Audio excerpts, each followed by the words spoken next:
Welcome back, CAD users. We're going to make one more small part. It's called a bearing. It's like a slide bearing.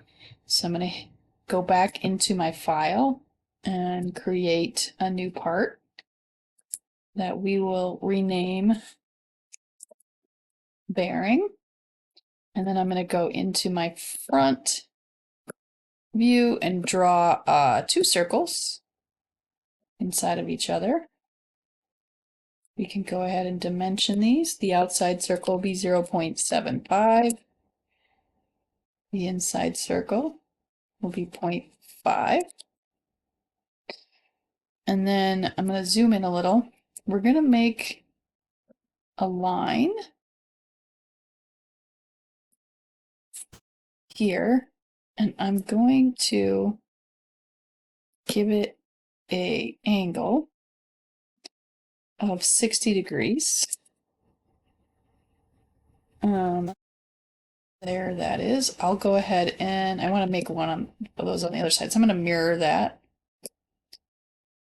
And there we go. And then we just need to do some trimming of this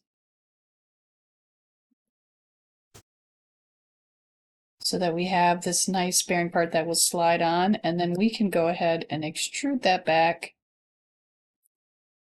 2 inches.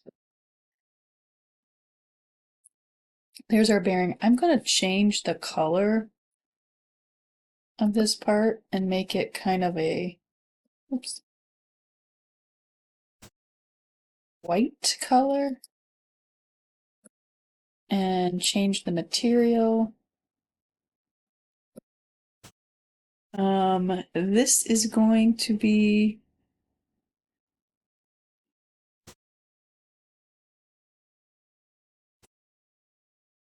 a PTFE, which is like kind of a slipperier plastic material.